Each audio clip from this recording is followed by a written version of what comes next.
सो है गाइस, अभी हमारा प्रॉब्लम है problem B, D Q process. ठीक है, तो इसमें हमें बेसिकली एक एरे गिवन है और उसमें हमें क्या करना है कि हम एग्जांपल ले लेते हैं कोई। ठीक है, just a second, let me write down the example. सो 1 3 6 8 9 7 5 4 2। ठीक है, ये एग्जांपल दिया हुआ है।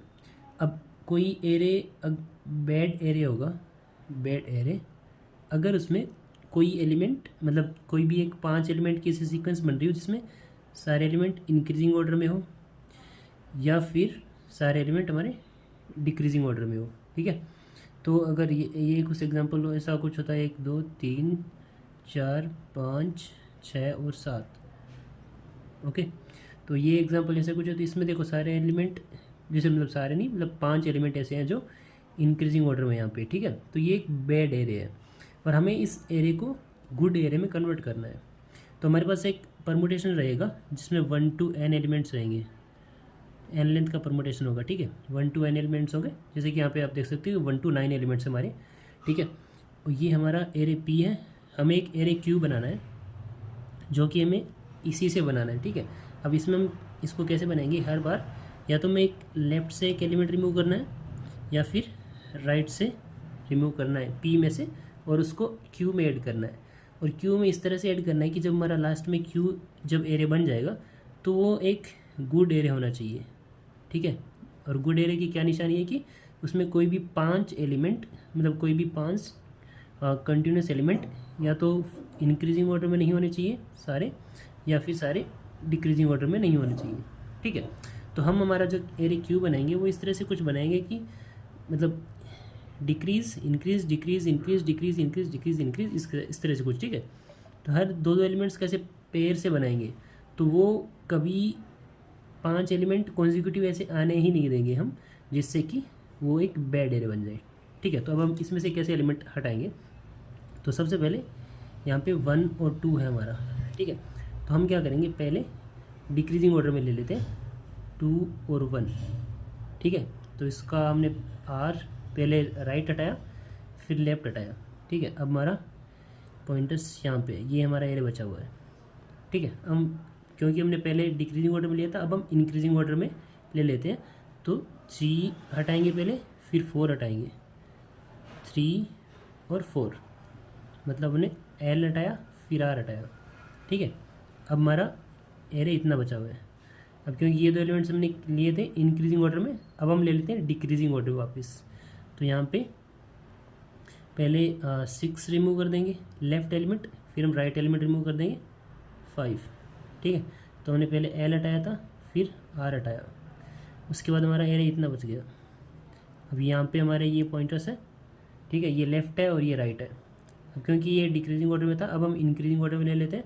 तो पहले राइट हटा देते हैं, ठीक है, उसके बाद हम लेफ़्ट हटा देंगे, लेफ़्ट हटा दिया। अब हमारा एक सिंगल एलिमेंट बचा है 9, तो उसको तो कैसे भी हटाओ। ठीक है, यहाँ पे L लिखो या फिर R लिखो, R लिखो, एक ही बात है। ठीक है, हम L लिख देते हैं, तो हमारा ये फाइनल स्ट्रिंग बनेगा। ठीक है, अब क्योंकि यहाँ पे आप देख सकते हो कि जो एरे बना है हमारा Q, इसमें ये किस तरह से बन रहा है, ऐसे decrease and then increase decrease increase decrease increase, इस तरह से बन रहा है। तो कोई भी 5 एलिमेंट्स हमारे कॉन्जिक्यूटिव ऐसे है ही नहीं जिससे हमारा ये बैड एरे बन जाए। ठीक है, अब ये तो हुआ कि हम इसको इस तरह से सॉल्व कर लेंगे, लेकिन इसको कोड कैसे करेंगे एक्चुअली। ठीक है, तो हमने एक वेरिएबल लिया है लास्ट, जो कि ये बताएगा कि जो हमारा लास्ट हमने पेयर इसमें से निकाला था लेफ़्ट और राइट, जो भी वो इंक्रीजिंग ऑर्डर में था या फिर डिक्रीजिंग ऑर्डर में था। ठीक है, तो -1 हमारा ये बताएगा कि हमारा जो लास्ट हमने जो पेयर इसमें से हटाया था वो इंक्रीजिंग ऑर्डर में हटाया था। ठीक है, इंक्रीजिंग ऑर्डर में हटाया था, इंक्रीजिंग ऑर्डर में हटाया था। अब हम जो पेयर हटाएंगे तो वो हमें फिर डिक्रीजिंग ऑर्डर में हटाना पड़ेगा। ठीक है, समझ रहे हो, इस तरह से। तो और हमने एक L और एक R, दो जस्ट पॉइंटर्स ले लिए, जैसे कि हम इसको पॉइंट करेंगे। यहाँ पे मैं लिख लेता हूँ वहीं पे ये नंबर्स दोबारा, 1 3 6 8, ठीक है, 8 9 7 5 4 और 2। ठीक है, यहाँ पे हमारा L रहेगा और यहाँ पे हमारा आर रहेगा। ओके, तो हमें ऑफ कोर्स सारे एलिमेंट ट्रेस करना है, तो हमने कंडीशन लगा दी कि जब तक एल हमारा आर से छोटा है तब तक ये लूप चलेगा। और हम यहाँ पे साइन निकाल रहे हैं कि ये और ये, ठीक है, ये दोनों इंक्रीजिंग ऑर्डर में है एल और आर, या फिर डिक्रीजिंग ऑर्डर में है। तो हमने क्योंकि A L minus A R करके उनका डिफरेंस निकाल के उनकी एब्सोल्यूट वैल्यू से डिवाइड कर दिया है। मतलब यहाँ पे 1 - 2 डिवाइडेड बाई 1, ठीक है, तो यहाँ पे एब्सोल्यूट है तो 1 ही आएगा, 2 और 1 का डिफरेंस। तो क्योंकि 1 - 2 है तो यहाँ पे कितना आएगा -1 डिवाइड, ये तो हमेशा जाएगा यहाँ पे, इसकी वैल्यू हमेशा -1 या +1 ही आएगी, ठीक है। अगर इंक्रीजिंग ऑर्डर में होंगे तो ये आएगा -1, अगर डिक्रीजिंग ऑर्डर में होंगे तो ये आएगा +1, ठीक है। अब हमने इसको इससे कंपेयर किया कि जो हमारा लास्ट में जो था पेयर जो हमने हटाया था, ठीक है, वो क्या था, और अभी हमारा करंट जो साइन आ रहा है वो क्या है, ठीक है। अगर हमने लास्ट जो पेयर हटाया था वो अगर इंक्रीजिंग ऑर्डर में था, ठीक है, तो मान लो कि लास्ट में हमारा -1 था, और अभी ये वाला जो पेयर आ रहा है ये भी -1 में है, ठीक है। लास्ट वाला जो हमने पेयर हटाया था वो इंक्रीजिंग ऑर्डर में था, और ये जो अभी जो पेयर है वो भी इंक्रीजिंग ऑर्डर में ही है। तब हम इस पेयर को जब हटाएंगे तो डिक्रीजिंग ऑर्डर में हटाएंगे, तो इसलिए हमने इसमें आर और एल रखा है, समझे। -1 है मतलब हमारा लास्ट पेयर हमारा जो हटाया वो इंक्रीजिंग ऑर्डर में था, हम ये याद रख रहे हैं। और अभी हमारा जो पेयर आ रहा है 1 और 2 आ रहा है, 1 और 2, ठीक है, ये भी इंक्रीजिंग ऑर्डर में है ना, क्योंकि हमारा साइन -1 आया ना इसमें, तो ये भी इंक्रीजिंग ऑर्डर में है। तो हमें हटाना इसको डिक्रीजिंग ऑर्डर में है, तो हम पहले राइट हटाएंगे फिर लेफ़्ट हटाएंगे, इसलिए हमने यहाँ पे क्या प्रिंट किया, आर और एल प्रिंट किया, ठीक है।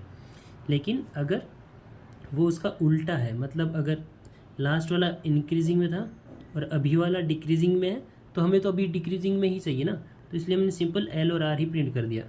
या फिर अगर लास्ट में हमारा +1 था और करंट -1 आया, मतलब लास्ट हमने डिक्रीजिंग हटाया था और हमें इंक्रीजिंग ही हटाना है, तब हमने एल और आर प्रिंट किया है, समझ रहे।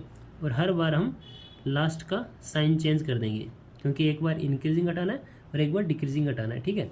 और ये जो हमारे पॉइंटर्स हैं एल और आर, इनको एल को एक इंक्रीज़ करेंगे और आर को एक डिक्रीज़ करेंगे, तो एल ++ और आर -। और ये लूप चलेगा कब तक चलेगा, जब तक L is less than R, ठीक है। और एक पॉइंट यहाँ आएगा जहाँ पे ये एल और आर इक्वल हो जाएंगे, ठीक है। तो ये कब कंडीशन आएगी, जब हमारे नंबर ऑफ एलिमेंट्स क्या होंगे, ओड होंगे। तो हम यहाँ पे लास्ट में आके चेक कर लिया कि अगर n 2 से डिविजिबल नहीं है, ठीक है, अगर n मॉड्यूलस 2 इज़ समथिंग, मतलब दिस इक्वल्स टू 1, तब हमने l प्रिंट कर दिया, ठीक है। और यहाँ पे न्यू लाइन तो हमें प्रिंट करनी है। ये चीज़ थोड़ी ट्रिकी है, ये समझना कि l में हमने लास्ट में हमने -1 रखा है, ठीक है, मतलब हमने लास्ट जो पेयर हटाया था ये मान के चल रहे हैं कि इंक्रीजिंग ऑर्डर में था वो पेयर, ठीक है। और अभी हमें जो पेयर हटाना है वो डिक्रीजिंग ऑर्डर में हटाना है। तो हमने जब इन दोनों एलिमेंट्स का साइन निकाला 1 और 2 का, क्योंकि ये इंक्रीजिंग ऑर्डर में आ रहे थे, ठीक है, तो हमें डिक्रीजिंग ऑर्डर में इनको रिमूव करना पड़ेगा। तो आर पहले रिमूव किया फिर एल रिमूव किया, तो हमारा रिमूवल कैसा हुआ, 2 और 1, ठीक है। फिर नेक्स्ट हमारे पास क्या आए, 3 और 4 आए, तो यहाँ पे हमारा एल आ गया और यहाँ पे हमारा आर आ गया, ठीक है। और हमने लास्ट को अपडेट कर दिया था यहाँ पे ना, last equals to minus of last, तो हमारे लास्ट में अभी क्या है, +1 है, ओके। और अब हम ये जो साइन निकालेंगे इनका 3 और 4 का, ये इंक्रीजिंग में या फिर डिक्रीजिंग ऑर्डर में, ठीक है। तो यहाँ से हम निकालेंगे जब 3 - 4 डिवाइडेड बाई 3 - 4 का एब्सोल्यूट, तो ये कितना आएगा, -1 डिवाइडेड बाई 1, तो ये -1 आया, ठीक है। अब साइन में तो आया हमारा -1, साइन में -1, और लास्ट में क्या आया, +1। साइन में -1 आया, मतलब अभी वाला जो पेयर कैसे इंक्रीजिंग ऑर्डर में है, और लास्ट में +1 मतलब लास्ट जो पेयर हमने हटाया था तो उसको डिक्रीजिंग ऑर्डर में हटाया था, 2 और 1 हटाया था हमने, ठीक है। तो ये तो डिक्रीजिंग ऑर्डर में ना, तो अब ये दोनों इक्वल नहीं है, इक्वल नहीं है, तो मतलब हम एल और आर ही हटाएंगे, ठीक है। तो एल और आर जब हटाएंगे, पहले एल हटाएंगे, एल क्या है, 3 है, ठीक है। तो हमने 3 हटाया फिर 4 हटाया, तो अब देखो ये डिक्रीजिंग ऑर्डर में हटाया था और ये इंक्रीजिंग ऑर्डर में हटाया, ठीक है। तो आई होप आपको ये समझ में आया होगा। बाकी अगर कोई कन्फ्यूज़न हो तो आप कमेंट सेक्शन में पूछ सकते हो। Okay, thank you so much for watching the video, bye.